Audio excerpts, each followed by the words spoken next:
recorded live in Jacksonville, Florida. This is Trivia Warfare. More than just a pub quiz, Trivia Warfare is your gateway to a worldwide trivia community. Join your hosts, Jonathan. We just described Ric Flair as Neanderthal Man and Planet of the Apes. Carmela. That would irritate the hell out. I'm like, I just want my groceries. My ice cream is melting. Ben. 4 halogens in that list? Oh my God. You were like, it's not the halogens. I'm like, no, Ben, no. Those damn halogens got me again. Aaron. I haven't started cooking more, but I have started thinking about cooking more, so I've looked at a lot of recipes for things. Mostly cocktails. Zakia. I'm a very happy evil genius. Yeah. And Nick. For all the listeners out there, if you spend enough money, you can be where I am today. And the rest of the Trivia Warfare Army for another week of fun and games. Now here's your host, Jonathan Oakes. Hello and welcome back to another episode of Trivial Warfare. We are the podcast that takes the pub quiz out of the pub and brings it home to you. My name is Jonathan and I am here today with Carmela Smith. Hello, Carmela. Hello, everyone. It is fantastic to have you back. Thanks for being here. It's fantastic to be here. I haven't seen you in a few weeks. It has been far too long. You did come to my housewarming, though. I really appreciated you coming. It was nice. It was great. House is beautiful. Looks great. Sarah did a wonderful job. I know you helped with some stuff, so. I appreciate your recognition of my contribution. Carmela, I'm excited about the group that we have here today. Me too. You were with us in Denver at the Takeover, right? Mm-hmm. And this show is our award because we did a pub quiz. We rented out a big space in a restaurant bar and had a competition. And the team that's on today is the team that won that competition.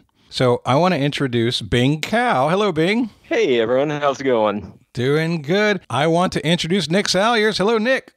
Hey, everyone. How's it going? And I want to introduce Amy Ray. Hello, Amy. Hey, everybody. Happy to be here. All right. I want to get to know each of you a little bit better.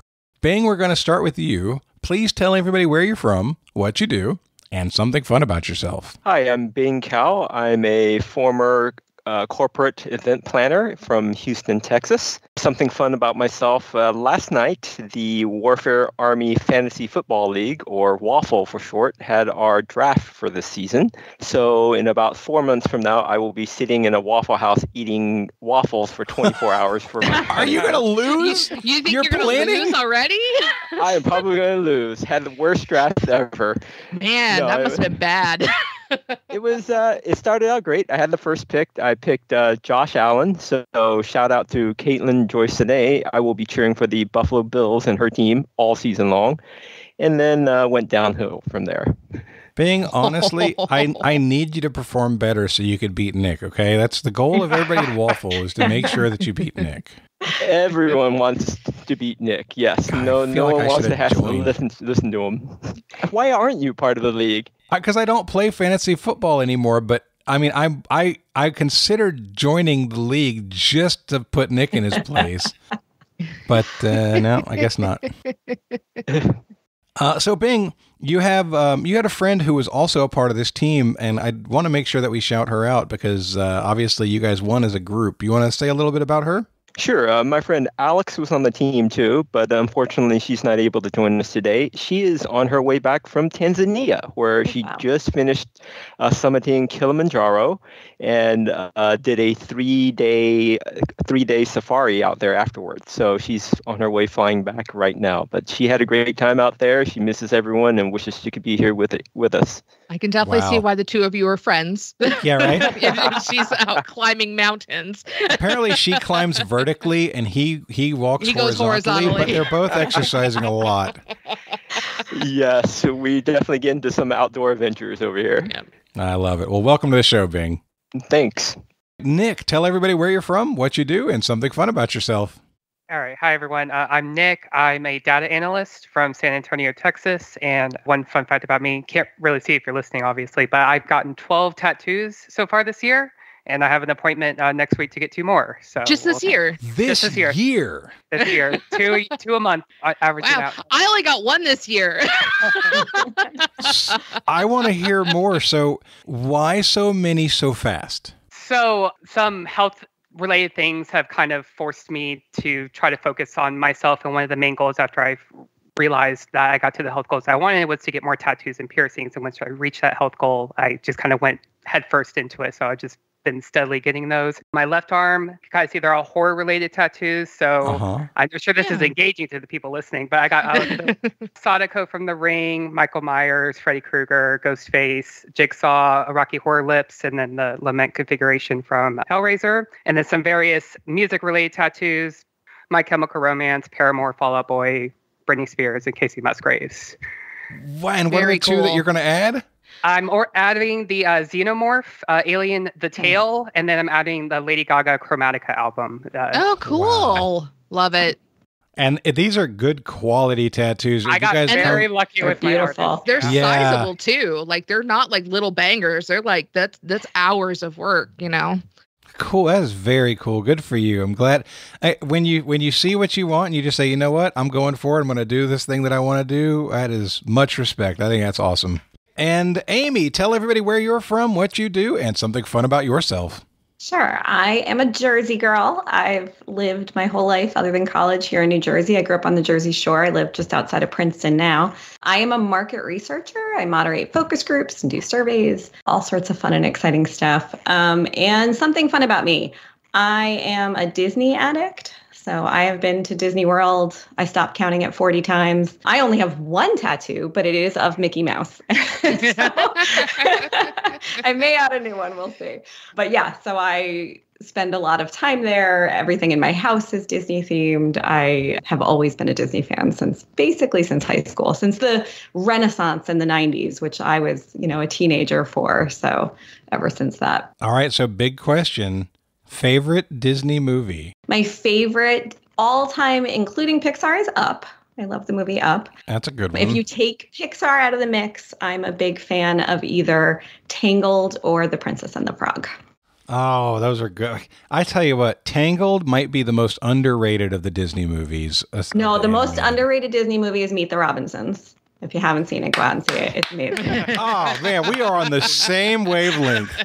I love both. Meet the Robinsons is tremendous. I think about Tangled emotionally, like the end with the lights and the song. Oh, my God. I become a mess watching that movie. All right. Well, thank you for joining us. I'm so glad that all of you are here, and we're going to get this thing started right now with Warm It Up, Chris. It's time to warm it up. On Trivial Warfare today, and there's only one person who can warm it up for the TWA, and that's Chris, and sometimes Jonathan. All right, and playing the part of Chris today is me. So all of you guys were in Denver with us, and while everyone was in Denver, I know Jonathan and Bing had made it out to Garden of the Gods, which is a beautiful state park out in Colorado. I have been. I didn't go this last time. I don't know if Nick or Amy had gone, but I definitely know that Jonathan and Bing did. But I do have a list of other national parks in the United States. So I'm going to give you the name of the park, and you are going to tell me what state it's in. So if I gave you Yellowstone, you would tell me Wyoming. Okay. Oh, wow. Bing, I feel like you have the huge advantage here. Bing's got the edge. Yeah, I've been to a few of these. Bing has big park energy. BPE. All right. And I'm just going to go by the order that you guys are on my screen. So, Jonathan, that means we're starting with you. You get Badlands. Badlands. I think it's a Dakota. I think it's South Dakota. You are correct. You flipped the coin correctly. It is in South Dakota. Bing, you get Dry Tortugas. Dry Tortugas is one I haven't been to yet because it's a little difficult to get to. I remember being down in Key West thinking, it's just right there. But right there is another ferry ride and then like a special ticket. And so it should be in Florida. It is in Florida. Great job. It's right next to the wet Tortugas. Nick, you have Great Basin. Ooh, Great Basin. I have to think about that one. Let me think. Definitely not something up my alley. Glad to have being on my team for this. Let's try Arizona. Not Arizona, but it is close. Does anybody have an idea? I think it's in Nevada. Basin? It is Nevada. Nice. It's not very well known at all. Never heard of it. All right. Well, Amy, let's see if you've heard of this one. Isle Royale. Where is that located? I have not. It's not one of the 7 national parks I've been to. That's a lot. Yeah, that's a lot of national I parks. was hoping I would get one. I was like, all right, I've been to a couple. Give me one I know. Isle Royale. How about Michigan? It is Michigan. Nice. Oh, nice job. Wow. How did you? A lake somewhere, some island in a lake somewhere. So that's what I was going with. I was Great going to think job. like Louisiana or something. That was because like because Royale? of French. Yeah. Yeah. That was really I was good. just in Michigan, so maybe somehow it got into my brain there. There you go. All right, Jonathan, you've got Mammoth Cave. I think Mammoth is in Kentucky. I'm going to say Kentucky. You are correct. Mammoth Cave, I just saw in a group somebody posted, they've changed their advertising because they've gotten so many reviews that say this is just a cave, this is boring, this is nothing to see here. They've changed their advertising and now they're like, come see the most depressing cave in America. And it's the best thing. It is such a great way to say, hey, see the Thutch that was like 15 reviews of 1 star. And yeah, it was really funny. That's pretty good. Bing, you've got Mesa Verde. Mesa Verde, this is one I screw up. I've been to it, and I believe it's in western Colorado. You are correct. It is in Colorado. Wow. Good work. Nick, we're back to you. You get Mount Rainier. Mount Rainier, I am going to say that is in Washington State. You are correct. It is in Washington. Amy, New River Gorge. Let's see, where would there be a river gorge? Let's go back and say Arizona. Not Arizona. Does anybody have an idea? I think Scott Barber would like this one. Yep. Scott Barber would like this one. Yeah, this is new. This is a brand new national park in West Virginia. Oh, okay. Okay. Yeah, it's Gorgeous park. fairly recent. Beautiful Addition. whitewater rafting there, too. Yeah. If you ever get a chance to go, definitely go whitewater rafting down the New River Gorge. Nice. Sounds beautiful. Jonathan, last time around. So, Jonathan, your last one is Petrified Forest. Petrified Forest sounds like it's either California or maybe like Nevada, Arizona. It sounds like it's deserty. I'm going to say Southern California. Not California, but Nope. it is a state that's been mentioned a few times.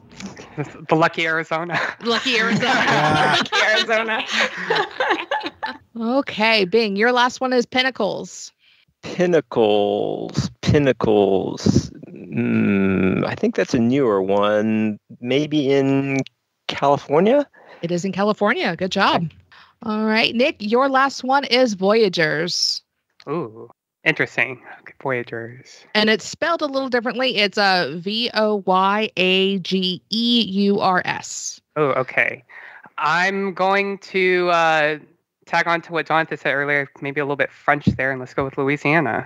Not Louisiana. Does anybody know where this is? Oh. That would be my guess. Upper Minnesota, and very hard to get to. Yep, it's wow. Minnesota. Nice job. Oh, is it up in the point, like the little tip that sticks up out of the top of Minnesota? Yeah, it's up at the Canadian border. Wow. All right, and Amy, your last one to round out our warm it up is White Sands. New Mexico. That is New I've Mexico. been there. That was one of the ones I've been to. Yes, I finally got Did you one. get to like ride a vehicle across the sands? Is that what you do there? You can. Okay. It's the flattest place on earth. You can see like lights from 50 miles away as you're driving. Wow. It's crazy. Wow. That is nuts. All right, so that's your warm it up. Great work. All right. Thank you, Carmela. That was a good one. I enjoyed that. All right, guys, this is going to be episode number 496 of Trivial Warfare. That means we are on the main feed for everybody to listen to. Thank you all for listening. If you want more of what we're doing here, you can get it. Just go to trivialwarfarearmy.com, sign up as a sergeant or higher, and you will get access to over 200 archived episodes, some of which are absolutely tremendous. You don't want to miss those. trivialwarfarearmy.com. Okay, guys, today's game.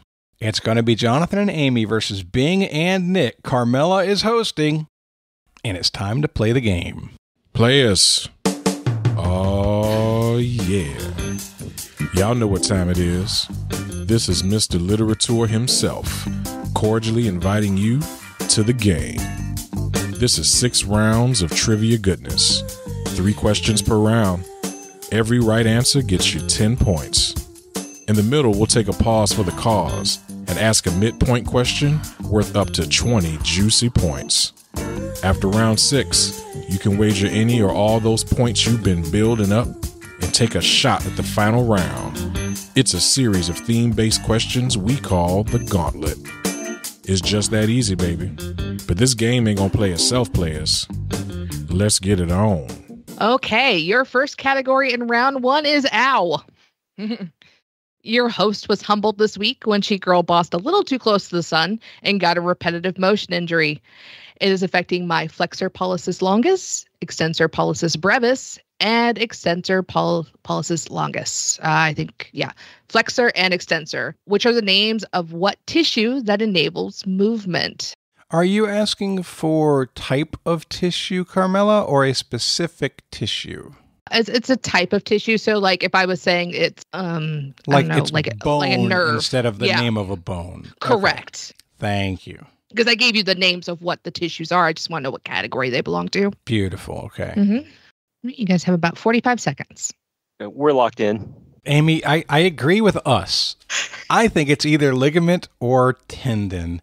And I think about ligaments like I know the knee ligaments, right? Yep. They're connecting bone to bone, the femur to the other ones. Okay. Because that's like the ACL, which is the cruciate ligament, and a medial collateral ligament. I think those are bone to bone. Okay. So maybe tendon is muscle to bone, and I think like baseball pitchers have like flexor tendon injuries maybe. Well, then that sounds closer to what she's describing in terms of a repetitive motion injury. I think that's, like if you get carpal tunnel, like there's tendons in your wrist, like even tennis elbow may be a tendon injury. So those could be, I'm good with that. Okay, we're going to say tendon. All right, we've got tendon, Bing, and Nick. What do you have for me?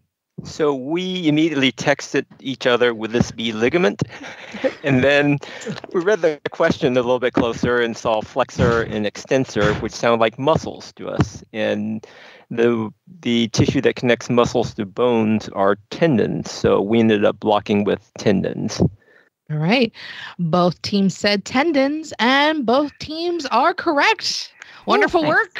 Yeah, so that's why I'm wearing these things on my hands, because I hurt myself. Oh, no. Oh, no. So I was making I do crochet quite often, and I was making a gift for a friend who's going through a really hard time right now. It's a project that would probably usually take me about 2 weeks, but I like super hyper focused on and did it in 4 days. And I usually use like a hook that's like 5 millimeters, which is really, really tiny, but I used one that was this big. Oh, wow. And so I hurt my hands pretty badly. I went to go make lunch the day after I had finished and went to go open something, and I could not grip between my thumb and forefinger hard enough to open up a package because I just could not get the strength in my thumb. So yeah, I need to wear these braces for a little while. Oh, man. Ow. I hope that feels better soon. Me too, because you use your hands for everything. I was just about to say, Carmela, I have a thumb injury right now. Mm-hmm. I sprained it, saving someone's life, by the way. Good job. Not technically, but we were at a bar playing bar games, and a volleyball was sailing towards a random person at the bar. And so I leapt and dove about 6 inches to my right, and the ball hit my thumb. It deflected it, but it also sprained it. This was over a week ago, and my thumb, like just things like putting your pants on. You use your thumb for everything. You really do. Yep. Even just like writing a note during a meeting, like I'm just like, oh man, this sucks. Right. It's the worst. Like hitting the space bar when I'm typing, I'm like, I don't like this. You got it. Your next category is obligatory sports question. LA Dodgers designated hitter Shohei Ohtani became the 6th member of what prestigious club? Which, upon hearing it for the first time, made me think he could see twice as well. Amy, I am confident enough to pick up this hammer and say, no! It's all yours, man. Feel free to lock it in. We can lock in. Okay. So Bing immediately texted me 40/40 Club, and I'm like, I'm glad you know sports. And then I kind of got more towards the hint of like 20/20 twice as well, 20/20 vision, double those to 40/40. And so he's more specifically saying 40 home runs and 40 steals. So our answer would be the 40/40 Club. Okay. Yeah, the Dodgers are my favorite team. So I watched the clip. Shohei Ohtani hit a walk-off grand slam home run in the bottom of the ninth to against win the game. Freaking Rays. Yep. And To be fair, we won our, I mean, the reason we're here is we won the trivia competition in Denver on Bing's knowledge of baseball. Absolutely. All right, Jonathan and Amy. Jonathan, sounds like you have a little bit of vitriol in your heart about this question. Yeah, the Rays had a 1-run lead and they lost by 3 because of this grand slam. The first person to do it was Jose Canseco, and the most recent to do it is Shohei Ohtani. It's the 40/40 Club. Yep, and apparently he's also the fastest person to reach the 40/40 Club. And this actually happened. It happened We're last only in night. August. Yeah. 129 games, which is like over about 15 games faster than the last person to do it, somewhere in that range. Wow. Yep. It's the 40/40 Club. He hit his 40th last night against the Rays. So wonderful job, everyone. Points all around. And Jonathan, I am sorry. I did see it was the Rays. I was like, ooh, I'm so sorry, man. I didn't know there were Rays fans. That's interesting. That's great. That's nice. Fan. Hey, I've been a Rays fan since 2001, so I went through all the hard times. So I get to enjoy all the good times. And your last question in the round is brought to us by Joel Skelly. So thank you, Joel. Thanks, Joel. Your category is Your Behavior is Heinous. Written near the end of Shakespeare's career, which tragedy depicts the downfall of the titular Roman general in the earliest days of the Roman Republic? Yeah, okay. I'm down with it. I think that's a good answer. We should go with it. Okay. Lock it in. Okay. Yeah, so I first messaged Bing. The two that first came to mind were Titus Andronicus and Coriolanus, and then Bing said that his dad would be Titus Andronicus, and we're trying to, sift through the question in the category to see if there's any hint there. And my inclination is to think that the word heinous might be a little bit of a hint, and maybe it's supposed to rhyme with the answer. So I think we're maybe leaning towards Coriolanus. What do you think, Bing? That actually sounds really good to me. I've never heard of a Coriolanus, but I'm not very good with Shakespeare in general. So if that's one that that's definitely I know it's tragedy. It's definitely a tragedy. It's Shakespeare. I'm fairly certain it's a Roman general, but I'm not 100% confident, and I'm not sure if I'm just overlooking and trying to find a hint that's not there. But I mean, I like it if it's Coriolanus. I mean, that goes with the Hunger Games and Coriolanus Snow being the villain of that series. Sure.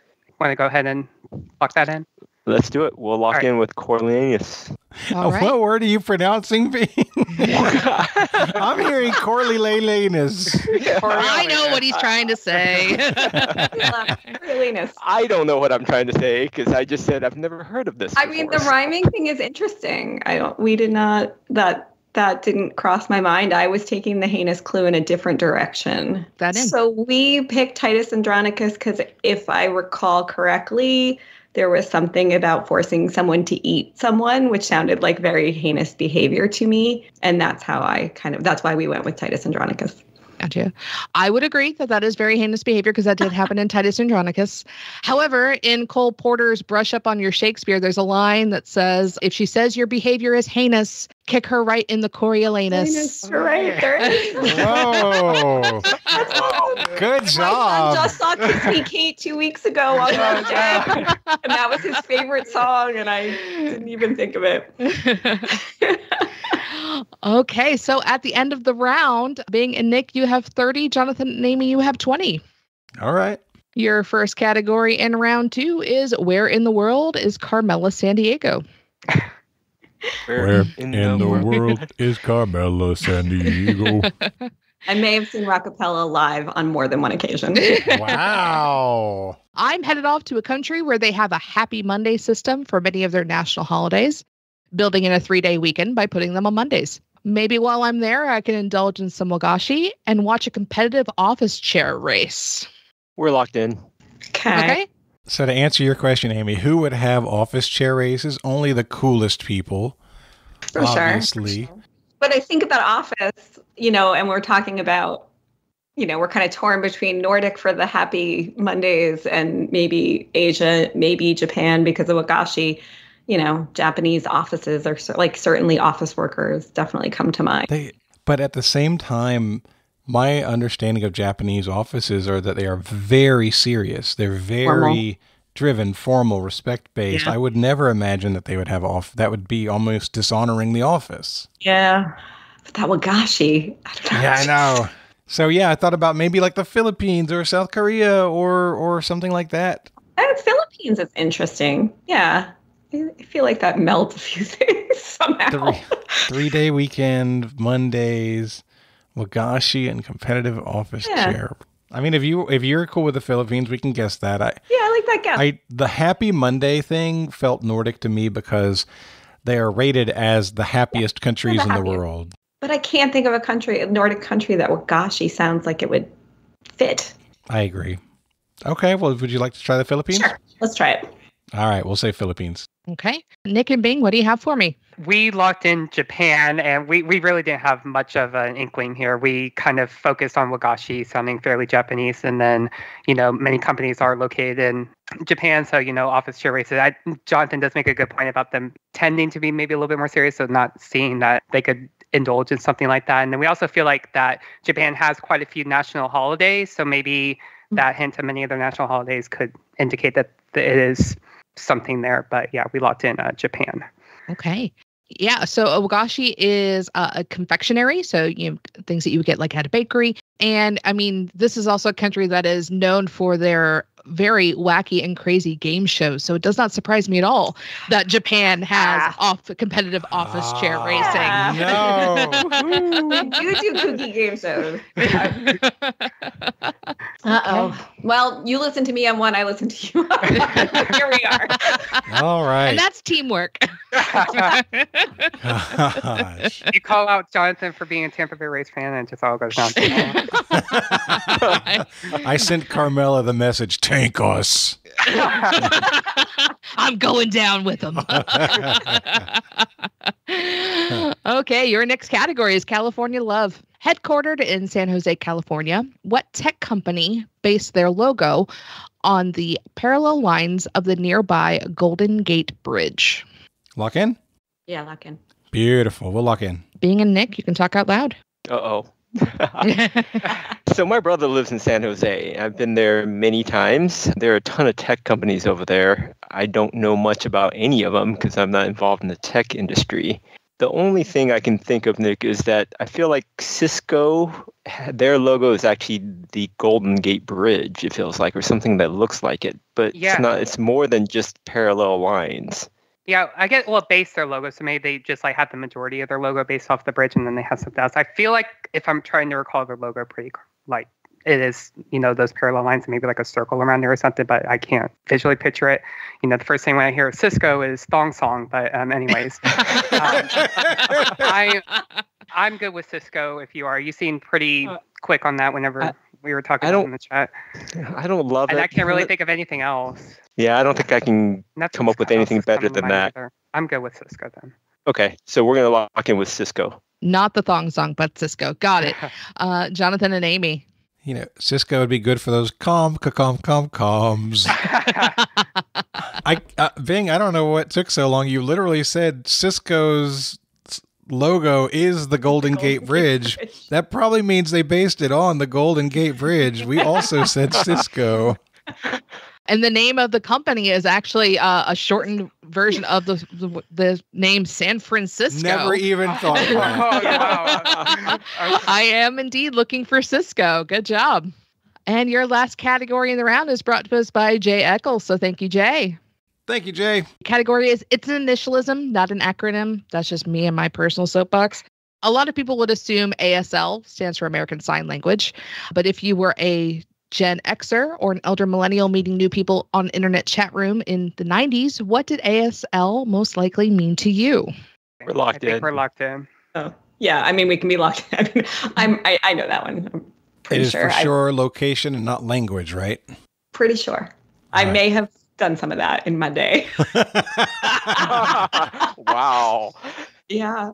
Age, sex, location. Okay. Nick and Bing, what do you have for me? We also went with that. It even trickled down to the younger millennials spending a lot of time in the cesspool that was Omegle or Omegle. That was very much a very oft-asked question, ASL. And so we also went with age, sex, location.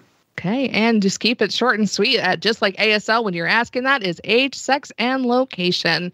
Good job, everyone. So at the end of round 2, Bing and Nick, you've hung on to your lead with 60. Amy and Jonathan, you have 40. All right, y'all. Stop with the perfect game over there. You know, I know. Hey, no talking about the P word. This is why I teamed up with them in Denver. Now I got you, Jonathan. I'm sorry. I'm not good enough. Your first category in round 3 is surreal estate. She Did It the Hard Way is the epitaph on the tombstone of what 10-time nominated and 2-time winner of the Academy Award for acting roles during the golden age of Hollywood, who passed in 1989. She was the first person to achieve 10 nominations for an Oscar, so I suppose it really was all about her. Oh, yeah. I like it. I'm okay to go with it. Okay. All right, Bing and Nick, you can talk out loud. Reading through the question again, I think the biggest hint here is to suppose it was really all about her. And what I'm trying to rack my brain around is who was in the film. I believe it's around the 1950s, All About Eve. And the person that's coming to mind is Bette Davis. And I know she has been in, a ton of movies. Definitely all the rest of the stuff about her being nominated for multiple Academy Awards and being around the golden age of Hollywood makes sense. Not entirely sure if she was around until 1989, but I think based off of that information and assuming that she was the one that did star in All About Eve, I think we're going to have to go with Bette Davis. If Bing, do you have anything else you want to add? That sounds good to me. I know so little about movies. When you typed in Bette Davis, I was like, didn't she die last year? And then realized that was Betty White. So yeah, I am of zero help here. Okay, yeah, and I'm pretty sure Joan Crawford was not in that. Yeah, I think we'll lock in Bette Davis. Okay, Bette Davis. Amy and Jonathan, what do you have for me? Yeah, we at first when you were reading the question, Katharine Hepburn came into my head because I know she has a lot of nominations and a couple wins. But then when you got to that last part and said All About, I too went to All About Eve, and I think Bette Davis was in that. So we also locked in with Bette Davis. Well, you guys picked up on the All About her because it was All About Eve, and that is Bette Davis. Good job. Really good job. All I can contribute is the freaking Kim Carnes song. All the boys think she's a spy. She's got Bette Davis eyes. I did try to figure. I was trying to figure out a way to work eyes into the question, but then I just went with All About Eve because it's just easier. Well, Jonathan thought it was maybe All About June or All About Jane. Gotcha. I was like, I can't even get the movie out of me. It was terrible. Okay, your next category is what's in a name? Deriving from the verb tupto, meaning to strike, what is the name of the orchestra mainstay instrument whose modern name is an Italian word that got absorbed into English? I think we can lock that in. Yeah. All right, we're locked in. Okay. Bing and Nick. Wow, that was very quick. Yeah, I was still trying to read the question. Yeah. Well, we didn't want to toupto around the answer. To strike. So how about a percussion instrument? That's what I'm leaning towards and trying to think of an Italian. So, I mean... Timpani? Timpani kind of sounds like, I don't know, it could be Italian, also sounds a little bit Greek as well. I mean, glockenspiel is obviously very German. Triangle. Probably wouldn't be tom-tom. I'm trying to think. Maybe it's not percussion. I mean, to strike would make it seem very percussion-y, but maybe it's just something else. I don't know, because tuba to me sounds tuba, but that seems tuba. Too obvious. Yeah, and that wouldn't make sense for it to strike, but tuba. Just for lack of anything else, timpani kind of sounds the best to me. Nah. I mean, I feel like there's a timpani in all the orchestra. It's pretty prominent because when you hear the timpani, it's very distinctive. So, and then, that sounds good to me. I think we'll lock in timpani. Okay. All right, got timpani. Jonathan and Amy, you locked in very quickly. Yeah, timpani seemed pretty obvious. Thanks, Amy. It is a drum that you strike with an Italian name. We like it. Sounds Italian, so it seems like bum bum bum bum. Yeah, it's also known as a kettle drum, but I'm looking for timpani. Good job. There we go. Woohoo! We all got there. That YM just threw me off. I was like, "There's something Greek going on." Oh no! Like Tupta also like went through the Greek before it got to timpani. So I understand why you may have thought that. So, and then your last category before the midpoint is viral mega hits. What 2011 pop song that was a viral hit on YouTube and meme fodder for years to come had its 18-year-old artist sing the lyrics, kicking in the front seat, sitting in the back seat, gotta make my mind up, which seat can I take? Already? Oh boy, I knew Nick was going to walk in with that. All right, he had super confidence there. So we can talk out loud? You're good? You've written it down? Okay. Amy, this is 2011. Could this be like Rebecca Black Friday? That's literally the only viral hit I could name. So it could be, but I have no knowledge here. That is the only song that I was like, well, that's a hit on the internet that became famous. Definitely not my category. Online content, not my category.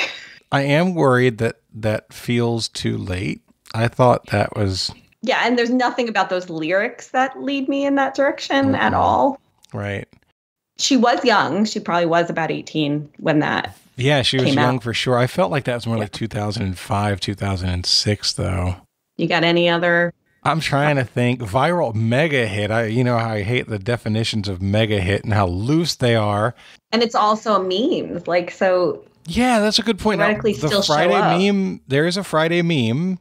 Rebecca Black. I think we got to go Friday. I got nothing. All right, we'll say Friday by Rebecca Black.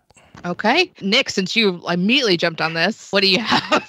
It's Friday. We gotta get down on Friday. Yeah, so definitely in the music video to the song, they're driving some sort of convertible with the roof down. Just the most early 2010s music video you could think of, and all the quality you would expect of it. But yeah, I believe once upon a time it used to be the most disliked video on YouTube, and then it got deleted, and so all those dislikes went away, and then it got re-uploaded. So and in the history of YouTube, there was at some point in time it was the most disliked video, but definitely Friday. She also recorded a song called Saturday, which came out a few years ago, and it has much better quality, actually, like tolerable to listen to. So definitely check that out. Yeah, the lines I read off are literally the lines that come right before the chorus of Friday, got to get down on Friday. So yes, both teams got that correct. Good job.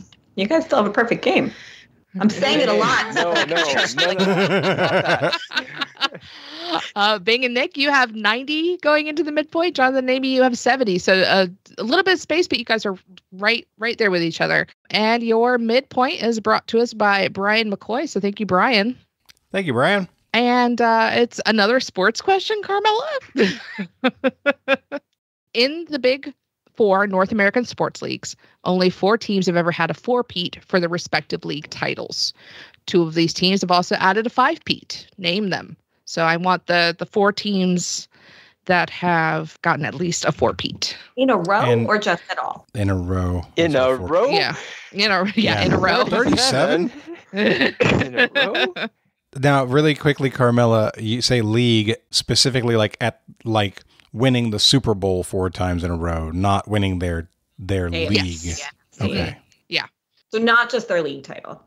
The whole No, it's sports. like it's winning the championship of hockey or basketball or baseball or football. Like the National Football League. Not their conference championship. Yeah. Yep. Well, there's the American Football League and the I think it's conference, right? Conference. You're right. Those are conferences. Just ignore me. I know you want to be technically correct. Okay, we're locked in. So, Amy, if it's NHL, it's probably going to be one of the original 8 First teams. ones. Yeah. So I think Canadians is probably right.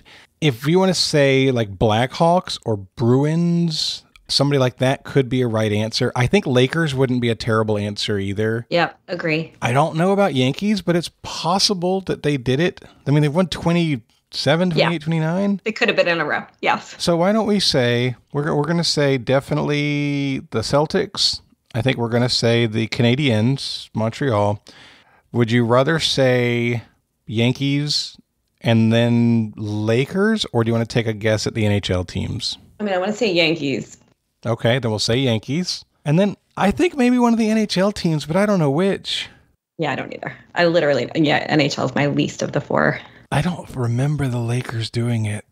Let's say the Chicago Blackhawks. Good. All right, so give me your four again, please. We said the Canadiens, the Celtics, the Blackhawks, and the Yankees. Okay. Bing and Nick, what do you got for me? Well, we don't feel sure about any of these answers, but we kind of logic this slowly. NFL just doesn't feel like there was any team that had 4 in a row, so we kind of ruled them out. On the baseball side, the Yankees have had 20-something championships, and they're probably the most likely candidate to have 4 in a row, so we said the Yankees. On the basketball side, the Celtics and the Lakers pretty much won everything there for a period of time, and I'm sure one, if not both of them, had a 4-year span. So we actually said both the Celtics and the Lakers. And then the last one is probably a hockey team. It's more likely to have a dynasty in hockey. And I seem to remember the Canadiens being the team that has won the most. So we ended up saying Montreal Canadiens. So our 4 teams were the Yankees, Celtics, Lakers, and Canadiens. Okay. So same as ours, except Lakers a lot of overlap. Yeah, a lot of overlap. So we'll go with what was overlap. Canadians. Definitely. They're one of the 5 Petes. So they did it back in the 70s. The Yankees, also the other 5 Pete. So you guys, both teams got the 5 Pete. So where you guys differ was Lakers and Blackhawks.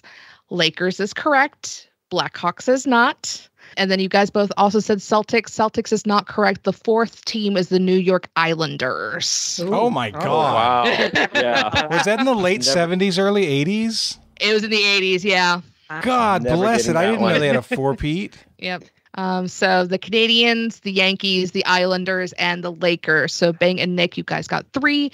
Jonathan and Amy, you guys got 2. So at the end of the midpoint, it's 105 to 80. All right, this is where the comeback starts. You got to get behind in order to have a comeback. All part of the plan. Your first category in round 4 is brought to us by Waco Glennon. So thank you, Waco. Thank you, Waco. Thanks, Waco. And your category is Babylon. Developed by L.L. Zamenhof, a Jewish man from Poland, in 1887. What is the name of the constructed language that was intended to be a universal language for international communication? Its name in English means one who hopes. I think. Oh, yeah. I think I like mine just a tad better. Okay, you want to lock in? Man, autocorrect. Yeah, we'll lock in.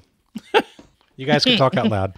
Yeah, so, or do you want to go ahead, Bing? No, go ahead. I was going to say Nick texted Esperanto right away, and that's something that sounds right to me. That name, L.L. Zamenhof, seems vaguely familiar in some way, and maybe that, and then Esperanto maybe somewhat relate to aspire to hope, so maybe that could be another thing too, and whenever I see universal language for international communication, Esperanto is first that comes to mind. So, and I think that makes sense. I think espere is to hope in Spanish or something like that. Espere. So I think it makes sense. Yeah.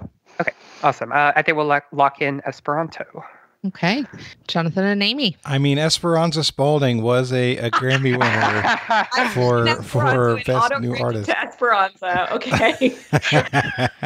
Yeah, we did say Esperanto for all of the same reasons. And anytime the question is, hey, what language tried to unify? It was Esperanto. Oh, yeah. It takes all sorts of stuff from a bunch of different families of languages. I'm looking for Esperanto. So good job, everyone. Woo. Although Esperanza was a close second. I did enjoy that. Hey, your next category is brought to us by Clint Given. So thank you, Clint. Thank you, Clint. Thank you, Clint. And your category is science. Science. Oh, come on. I'm with you. I'm there. According to an FBI handbook, the scale structure of one of these items comes in one of 3 basic varieties. Imbricate, which is flattened, coronal, which is crown-like, or spinous, which is petal-like. What kind of item are they talking about? Oh, yeah. That's good. We're locked in. Okay.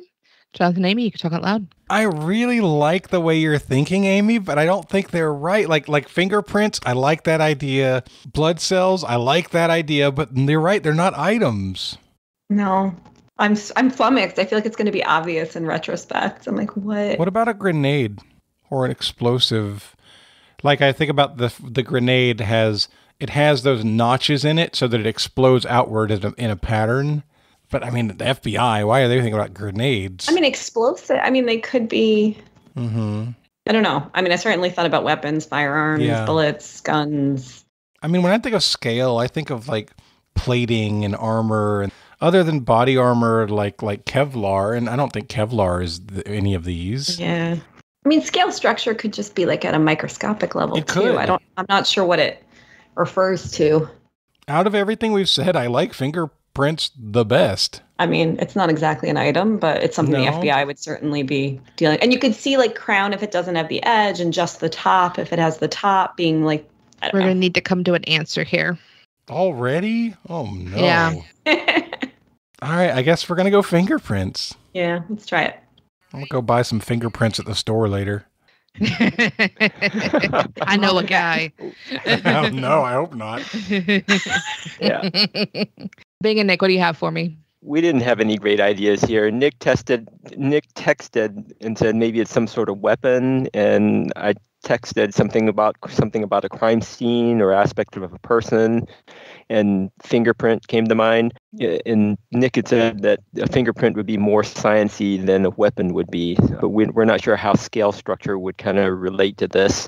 You know, he said that maybe that the fingerprint or a thumbprint could be flat or petal shaped. So yeah, we really didn't have any better answer. And then like tag on to Amy, I feel like if it's something more at like the molecular level, like something related to blood, I feel like I don't think it would be related to. I feel like I would have picked up on that sometime in the biology course, but fingerprints just seems so out of like my realm of knowledge as like it could be that possibly. Item did kind of strike me as an interesting way to describe it as well, but yeah, like being said, fingerprint was our ultimate answer. Okay. Wow. Both teams said fingerprint, and this 10 points goes to Clint. Oh. We're looking for hair here. These are things to describe hair. Okay, now it all makes sense. Specifically, these are possible scale structures for the cuticle, which is the outer layer of the hair shaft. And it comes from a science handbook called Microscopy of Hair. So human hair is almost always imbricate, a word that comes from the Latin for covered in roof tiles, which is kind of what human hair looks like when you look at it under a microscope. And then animal hairs can be any of the three types. So looking for hair here. Good question. Yeah. With hair being the right answer, I feel like fingerprints was a totally valid answer. Oh yeah, because I wouldn't think fingerprints are any less of an item than a piece of hair is. I mean, you could count, like you could pick them up and move them around. That's an item. What's an item really? We'll buy hair.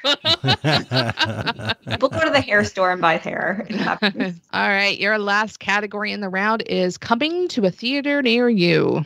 On August 22nd, 2024, a trailer was released for an anime film from director Kenji Kamiyama that will feature the character of Helm Hammerhand, a king in the world of what famous fantasy book and movie trilogy? That was yesterday. It was 2 days ago. 2 days ago. Okay. And I asked you a question that happened last night, so. No, I'm not complaining about it. I'm just trying to see if I'd seen it or trying to place it. That's all. Gotcha. Yeah, no. Yeah, no. I'm keeping everything up to date. Let's go ahead and lock in. Okay, we'll lock in. Yeah, we're kind of stumped here. We weren't sure if it was theater or like TER, and it was like maybe plays and musicals. Okay, that might be a little bit helpful. Oh, I spelt it the other way. Sorry. Yeah. Oh no, all good.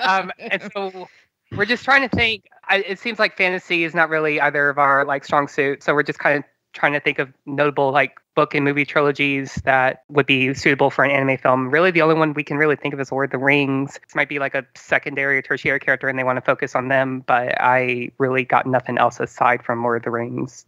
Yeah, I don't have anything to add. I mean, it is famous and it is a fantasy book and movie, so it makes sense to me. You know, I fell asleep in all three movies. Oh, wait. Is Percy Jackson trilogy? Do you know? I don't know anything about it, but if that sounds like a fantasy, that kind of it's definitely fantasy. And Helm Hammerhand sounds very more like Nordic, like mythological than the Lord of the Rings. Oh gosh, it does sound Nordic for sure. Yes. Yeah. Are you okay with switching to Percy Jackson at the last? I will trust you on this. I like that too. Okay, Percy Jackson. Okay, Percy Jackson. Amy and Jonathan. Well, we were focusing on the one book, 3 movies, and the only fantasy property we could think of that only had one book but had 3 movies was The Hobbit. Because Lord of the Rings is multiple books. Percy Jackson's also multiple books. So that's what we went with. We went with The Hobbit. Okay. Hobbit. I never said that it was just one book. And I said it's a famous book and movie trilogy. So the book also came in trilogy. And movie trilogy. There's a famous book and movie trilogy. Yeah, I parsed that as book, not... Yeah. I mean, there is a Jackson involved. Unfortunately, it's Peter Jackson, not Percy Jackson. I was looking specifically for Lord of the Rings. However, The Hobbit is also in the same world as Lord of the Rings, so I will count that. Sorry. All right. No, that's okay. Yeah, Percy Jackson has 5 books. It's It 5. starts off with The Lightning Thief, Yeah. and then The Sea of Monsters, Battle for the Labyrinth, The Last Olympian, and one more in there. Sebastian's reading them all right now. They're awesome. You should read them too. They're great. They're so good. It got a little old after we read his 6 series. He's a little formulaic, but they're awesome. The Percy Jacksons are awesome. Yeah. Okay. So at the end of round 4, Bing and Nick, you have 115. Jonathan and Amy, you have 100. Okay. All right. Okay. Told you the comeback was starting. Here we go. Revving up. Your first category in round 5 is your winner, baby. Billie Eilish is the first person born in the 21st century to win an Academy Award. What was the name of the song she won it for? Can I ask a clarifying question? Absolutely. Is it the song that made her the youngest or the first person born in the 21st century? Yeah, I saw your question. Let me make sure. Yeah, that's a good question. Yes. So it's the one that made her, that gave her that honorific. So the first time, because she's won 2, apparently. Oh, okay. So it's the first one she won it for. I'd forgotten because I didn't watch this past Academy Awards. Okay. I think we'll lock in. Yeah, the one that gave her the honorific. Yes. Amy, I'm so glad that you came up with the name of that movie. So we both immediately were thinking, what was I made for? But we both think that one. But I was saying, I think there's a James Bond movie that she did the song for. And I feel like she was a winner for that. She did. She won 2. I was pretty sure she had won both. So I'm glad we got the clarification. And usually the name of the primary song is the name of the movie. Like when you go back, Duran Duran, A Time to Kill was the name of it. Skyfall was the name of it. They usually have the same name. So you said the name of the movie was what? No Time to Die. Then I think we should lock in with the song name, No Time to Die. Okay. That was exactly the same route we went down. So I was fairly confident she had 1, 2 as well. And it was No Time to Die from the same movie. And then What Was I Made For from Barbie. Just double checking to make sure that it was the one that gave her the honorific. Talented songwriter and singer. No Time to Die was our answer as well.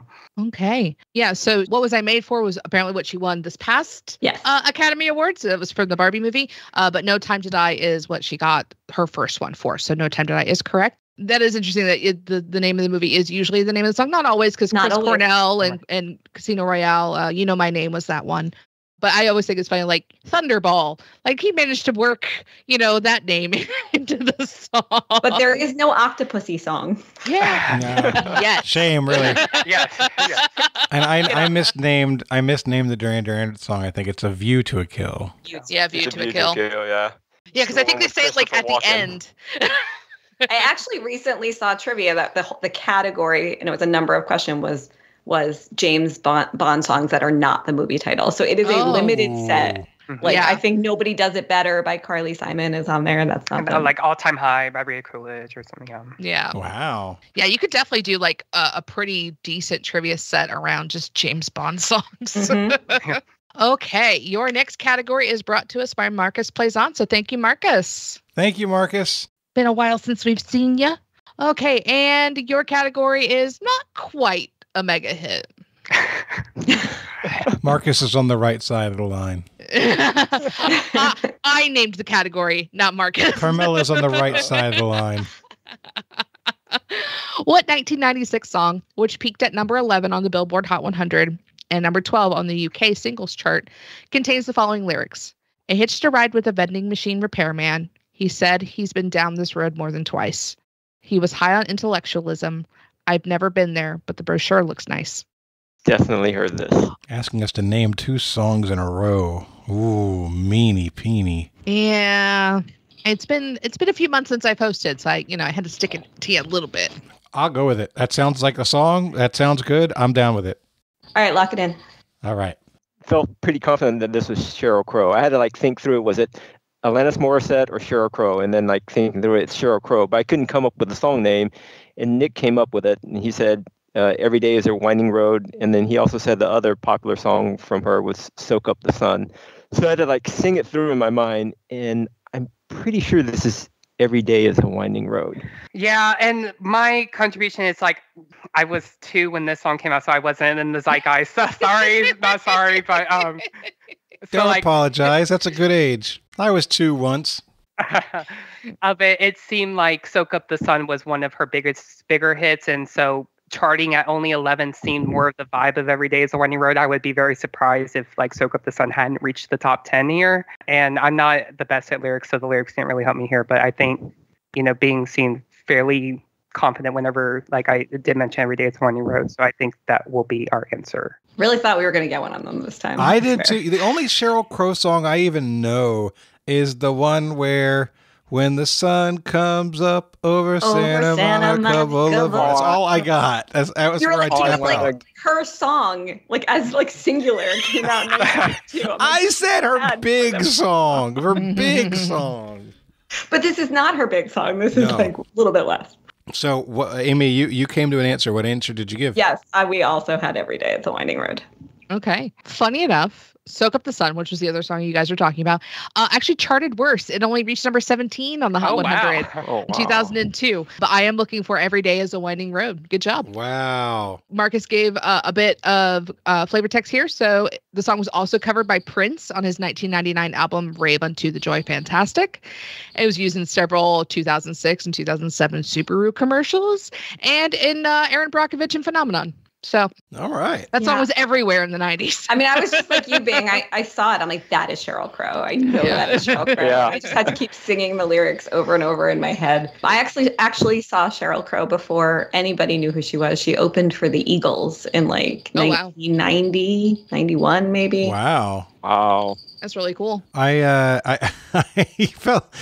asked Amy, I was like, can you use your voice message in Messenger to hum some of it? Because I am much better. I will do that. I'll mute myself and I'll hum what I know. And that is way easier to get somebody to an answer. But she didn't want to. I really did. It's okay. Okay. Your last category in the round is brought to us by Brian Harris. So thank you, Brian. Thank you, Brian. Thank you, Brian. And your category is tiebreaker, sometimes referred to as Rochambeau or Rochambeau. In what Asian country did rock, paper, scissors originate? I'm not sure if it was part of the strategy during the Manchu invasions. We're going to lock in. Bing and Nick, you can talk out loud. So Bing immediately messaged China or Mongolia, and my initial thought was China because I'm fairly certain that there was either a Manchu dynasty or Manchu, leader in China at the time. But I'm not entirely sure if the Manchu invasions are referring to that dynasty or whatever, or if they were invading another country. So I think we kind of are just slightly leaning towards China without any other idea. Do you have any other thoughts, Bing? I'm notoriously bad at Asian history. On a couple episodes of Trivia Warfare Blitz, Nick would ask me all the Asia questions. For some reason, that's how they came up, and I missed them all. So not much help here. Manchu, to me, is definitely China, but no idea who was doing the invading or where or what country or what area was being invaded. Without anything better to go on, I mean, China would be the logical guess here. Yeah, so I think we'll lock that in. Yeah, we'll lock in with China. Okay. Jonathan and Amy. We had a very similar thought process, right? China came to mind with Manchu, but it could have been Manchu invasions, to another country, but without really having any other thing to go on. And as Jonathan said, the Chinese invented everything. So we'll go with China. So that's what we went with. Okay. I'm glad my hint helped. Manchu invasions were, at least one of them was the Qing dynasty invading what is now Korea. China is the correct answer here. Some flavor text from Brian. Versions of the game originated in China as far back as 1600 before spreading to Japan, where it was called John Ken Pon. So some version of rock, paper, scissors, which is our favorite tiebreaker here on Trivial Warfare, is extremely, has a rich and long history. So it sounds French. Rochambeau sounds French, right? I mean, that's the name of the general. It's the name of one of the French generals involved in the American Revolution. I mean, tell you what, in our version of rock, paper, scissors, I feel like the person who gets the rock has an advantage. Scissors is pretty good, but the person who gets the piece of paper is absolutely screwed. Okay, so that's the end of round 5. Perfect round for both teams. Bing and Nick, you have 145. Jonathan and Amy, you have 130. So still a very tight game. Let's get into your last round. Your first category is brought to us by David Abelafia. So thank you, David. Thank you, David. Thanks, David. And your category is Can You Dig It? Yes, we can. Swan, Ajax, Cleon, Snow, Cochise, Cowboy, Rembrandt, Vermin, and Fox are all the title characters of what cult 1979 film, a favorite of President Ronald Reagan, which your host finds very strange, to be honest, and which also inspired a hit song by The Offspring. Crap. All right, and you guys have about 45 seconds.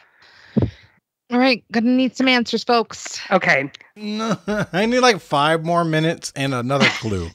Absolutely not. Nick and Bing, are you locking in? I think we're going to lock in. Okay. All right. Well, we're out of time, Amy. So I think we should go with. All right. So we talked a lot and we got really excited when we started thinking about blaxploitation and then thinking, oh, like Shaft. Can You Dig It? That's in the Shaft song. That's brilliant. That's going to be the answer. And then she pointed out, yeah, but it says title characters, which means it can't be Shaft. This has to be a group name for a movie wherever the name includes all of them. So we ended up saying The Warriors, which is a gang movie where each of the warriors could have a name that fit. So we said The Warriors. Okay. Bing and Nick, what do you got for me? So our initial route was to try to just list the Offspring songs and see if we could like work back. Tried that too. Yeah, so we like, The Kids Are Alright, Self-Esteem, Pretty Fly for a White Guy, Come Out and Play. And then we were just trying to think of movies that maybe had something that referenced 9 in the title, since there are 9 characters listed and we couldn't really get there.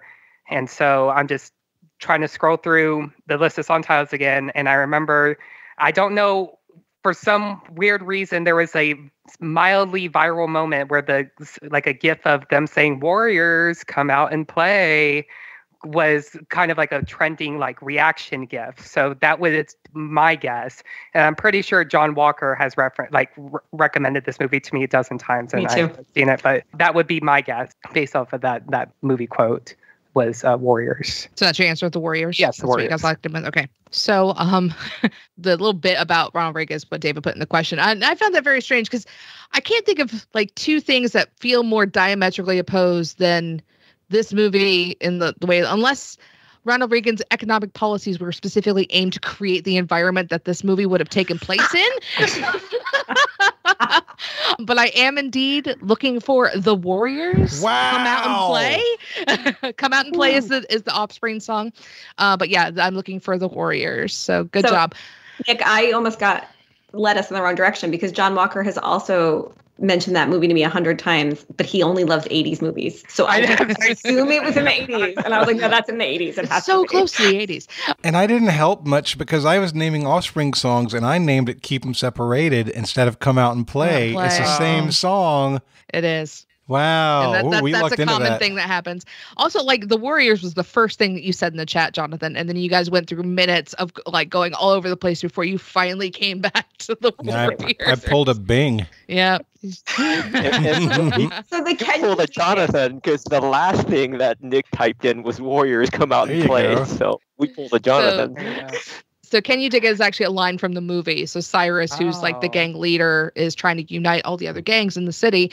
And it's something that he says like during the meeting or something. It says, come out and can you dig it? So, okay. Sucker. Your next category is brought to us by Robin Hardy. So thank you, Robin. Thank you, Robin. And your category is What's in a Name, Part 2. What former world leader who won a Nobel Prize or Nobel Peace Prize in 1971 for his work to reconcile relationships between Western and Eastern Europe was born Herbert Ernst Karl Fromm in 1913? All right, we're going to lock in. Okay. Bing and Nick, you can talk out loud. Oh, I don't think we're going to get there. So, the category name Part 2, 2 is 2 in German, so this is someone from Germany. Herbert Ernst Karl Fromm. Which is kind of trying to name people associated with Germany, being throughout Helmut Kohl, and then just some random places in Germany that have like surnames associated with them, but we don't really have anything concrete here, it seems like. No, this feels like some German chancellor from the 1970s. If he was really famous, he probably had something named for him in Berlin. I mean, Brandenburg Gate is the only thing I can think of that's super famous. Is there some line in Western and Eastern Europe? Is there something else in Europe that's named for the reunification? I have no idea. Dag Hammarskjöld. He was like the UN Secretary General. I'm not sure if he was also a world leader, though. I got really nothing else. Unless you want to, I feel free to override me on UN. How about the UN leader? Let's go with the UN leader. If you can name any other. I mean, Hammarskjöld, it would be one, but I don't know. He might have led a country before. Yeah, guys, I need an answer. Okay, I think we'll Dar Hammarskjöld is going to be our answer. Lock it in. All right. Okay. So, Amy, I love where your mind went. You went quickly. Wondering why someone would have changed their name. Like, why wouldn't they have their name? And so I thought of a priest or a pope or a religious leader because they go by a different name. So that's the direction we went, although neither Jonathan nor I know our popes in years particularly. Lapsed Catholic here. I don't know. But we went with John Paul II. And I like Part 2 for the second as a clue. Was he Polish? I think he was. That's what I said. Think he is. He's Polish. Oh, okay. He's Polish. Yeah, so that's why I was a little bit like. But a Polish person could have a German-sounding name. True. Absolutely. Very true. Very true. Yes, John Paul II was Polish. His name was Carol, though. No!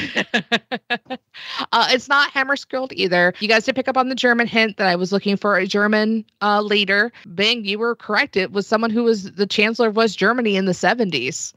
I'm looking for Willy Brandt. Willy Brandt is this leader. He took a fake name at age 19 in order to avoid detection while engaging in illicit political activities to undermine the Nazis because he was a badass. Okay. Wow. That's good trivia. Yeah. God, I really thought we had a good chance at that one. It's good logic, but the Polish thing was definitely for me a little bit like, is there a different pope? Is the year wrong? Okay. Your last category before the gauntlet comes to us from Matt Trueblood. So thank you, Matt. Thank you, Matt. Your category is To Err is Humanist. A mistranslation by humanist philosopher Desiderius Erasmus permanently reshaped our concept of which mythological object that was likely a lot less angular. Object. Let's lock it in. Lock it in. Why not? All right, we're going to lock in. Okay. Bing and Nick, you can talk out loud. Well, we haven't even started typing yet. Right. Thing that came to mind is Pandora's box, but I don't know. I guess I like that because they probably didn't make a lot of boxes back then. Yeah, maybe probably did like jars. Maybe, and then so trying to think of other like mythological items that are related to shapes, and then humanist. I don't know. What it opened up Pandora's box? What happened exactly? It just released like evil into the world, or all something? The evils, or all the sins, or it came out. And the last item was hope that was still left in there. I mean, that could fall in their humanist type of thinking. Yeah.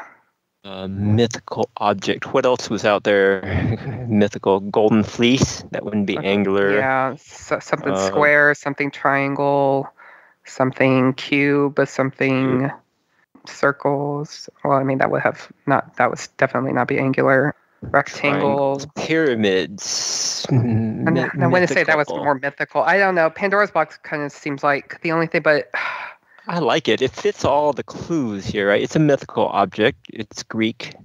It would be angular. Yeah. Humanist. I feel like there's just something, I don't know. There's something I'm not picking up on, but I'd like Pandora's box if we got nothing else. I like it too. I don't have anything better, so let's lock it in. Lock it in. Amy and Jonathan, what you got for me? At the same time, we started typing Pandora's box. It feels like it's not really a box, so a lot less angular makes a lot of sense as a clue. We said Pandora's box. And I think in the original stories, it's more of a jar than a box. I am looking for Pandora's box. So good job, everyone. Okay, going into the gauntlet. Bing and Nick, you have 165. Jonathan and Amy, you have 150. Your gauntlet is brought to us by Paul McLaughlin by way of Nick Groves. So Paul wrote it. Nick sent it to me. And your category is SporkleCon 2024 Film-Inspired Gauntlet. Oh, God. Oh, gosh. I don't know what that... Film. Well, we were all there. I wasn't. We were all there. Oh, man. I left on Friday morning. My body was there. My mind. That's so funny. Our wager's locked in. Okay, our wager's locked in. So let's get into it. Your first question. From the standpoint of Trivial Warfare fans, the TW Live non-recording was one of the highlights of the weekend. And the biggest highlight of that non-recording was Akia's rendition of Shaggy's It Wasn't Me with full audience participation. Amazing. The song's title was inspired by a line in what 1987 film, the highest grossing stand-up comedy concert film ever released? That's question one. That's question one. I will say for people who did not go to SporkleCon, they make references to SporkleCon, but the questions themselves are actual trivia. Yeah. Okay, we're locked in. All right. Oh, we are also locked in. Your second question. Right next to the Fillmore, location of SporkleCon's Battle of the Brains, stands what restaurant whose name was inspired by a line from a 2002 film soundtrack? While most of their very limited menu is served from a walk-up food window, you can still go inside and see such memorabilia as the owner's Robin costume. Yeah, we can lock in. We're also locked in. We're locked in. Wonderful. And your final question in the gauntlet. The Battle of the Brains feature a round where the answers to all of the questions could be found in the songs, titles of songs found on a record album that served as a centerpiece for each table. The title of this round was inspired by what 1984 film? This film was the directorial debut of one of the stars of the #1 Nielsen-rated TV show from 1971 to 1976. God. So if we just happen to remember the name of that round, we're in great shape, but none of us remember the name of that round. You can get it from a director who was also a television star. Thanks. Thanks. The record album that served the title of the 1984 film. Bing, you got to read to yourself. What was on that stupid thing? The really stupid thing is we were all there. Well, Amy wasn't in the game. She would remember if she was, unlike me. Jonathan and Bing were on the same team. I know. I'm such a doofus. I think we're locked in. Okay, so you want the movie, Carmela? Yes, I'm looking for the name of the movie. Okay, our answer's locked in. Okay, so now I'll read through the questions. The teams will give me their answers. First question, I was looking for the name of the highest grossing stand-up comedy concert film ever released. Jonathan and Amy, what do you have for me? We went with, after some debate over his two big specials, we went with Eddie Murphy's Raw. Bing and Nick, what did you guys go with? So, I mean, I'm awful at movies in general, and comedies, the only people that we come up with from then were Eddie Murphy and maybe Richard Pryor, who might be a little bit too early. And the only one I remember from Eddie Murphy was Eddie Murphy's Raw. So that's what we locked in with. No clue if it's right or not, but it was definitely popular back then, and it could make sense. Did Nick play the I wasn't alive card in your conversation?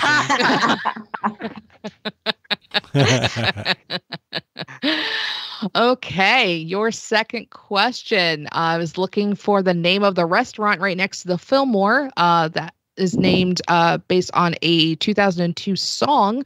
Bing and Nick, what did you go with? Mom's Spaghetti. Able to get there the last day before we headed out, or at least I did. So the entire time we were there, I kept saying, "Hey, I need to eat at Mom's Spaghetti," just because of the song, and it was right next to the Fillmore, so it would have been easy. And then someone said they tried it and it wasn't that good. And so after that, and no one wanted to go to it, I never did get my Mom's Spaghetti. So sad, but it was right there. I'm glad I saw it. Okay. Jonathan and Amy, what did you go with? We knew the same thing. Yeah. We said Mom's Spaghetti. Right. And the last question. I was looking for the name of the 1984 movie, which was the directorial debut of this television actor, or of a television actor. Jonathan and Amy, what movie did you go with? So we started trying to figure out who the director could be, what were popular shows in the 70s, came up with All in the Family. Rob Reiner was one of the lead actors in that, became a director. And to my knowledge, his first movie was This Is Spinal Tap, but I don't have 100% certainty on that. We went through a lot. We did. Both teams did. This was definitely the question that took the longest of the three. Okay, Nick and Bing, what did you go with? So I now realize that I said Ron Howard from Happy Days, but I was thinking of Rob Reiner from All in the Family. So I was just trying to think of movies by him. So I definitely had like When Harry Met Sally and like The Princess Bride stuff in my mind. But the first one that came to mind was Stand By Me.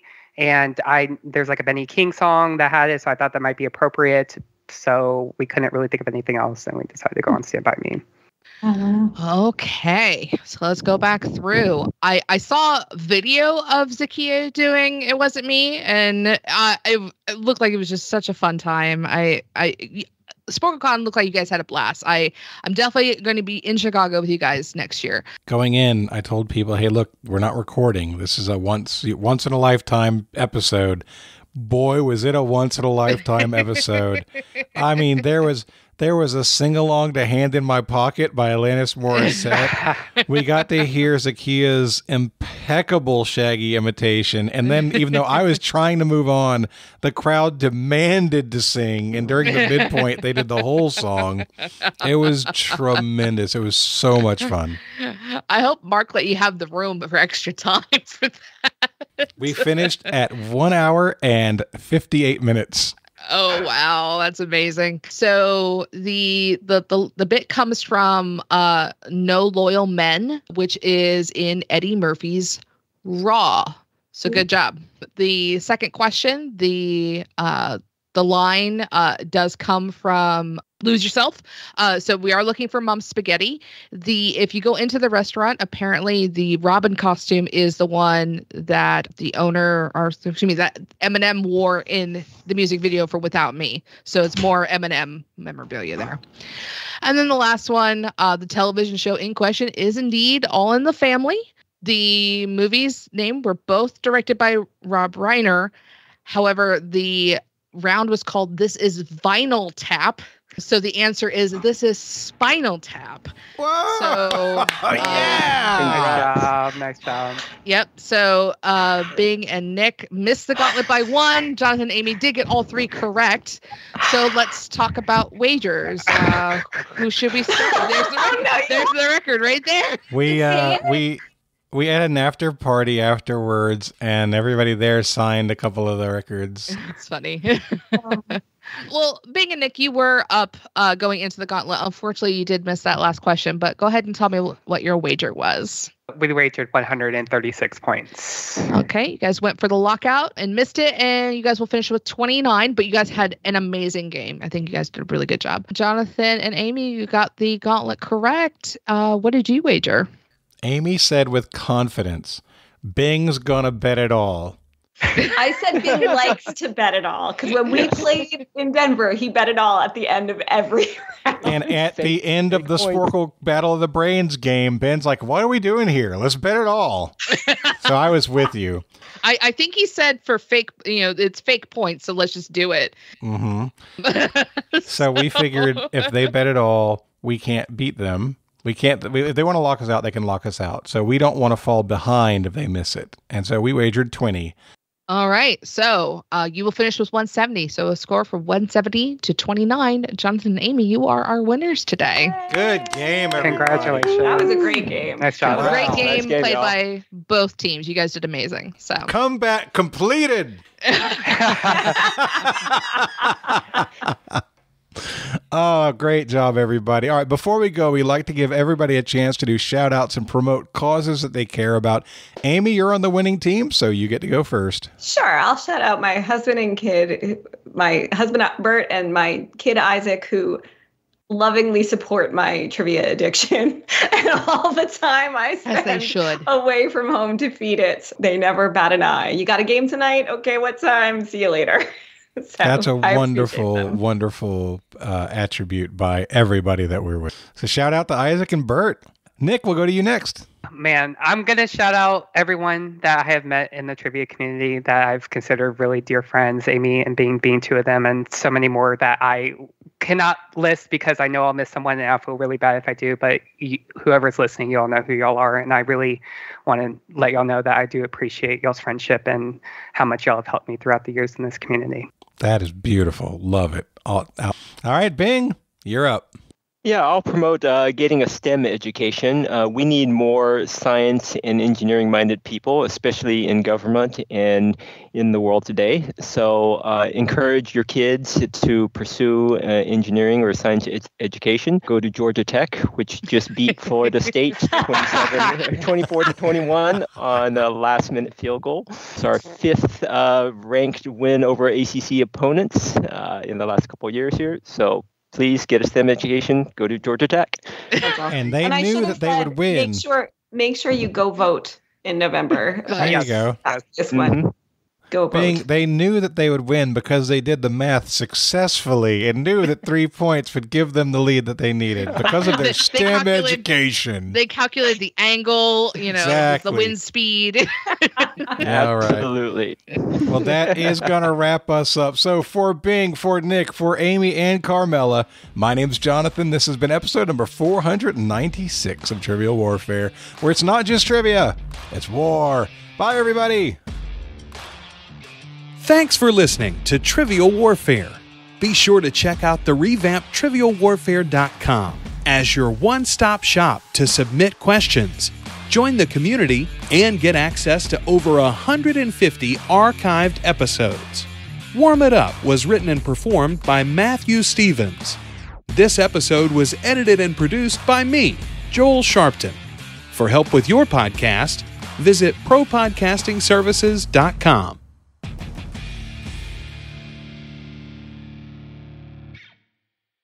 I'm getting a weird sound. Is that like a bird? Yeah, it might be the bird that occasionally lives in my wall. All right, well, we're not going to do anything about that right now. It comes and goes for 3 years. I don't know what to do about it. We've called people. Oh, my God. I know.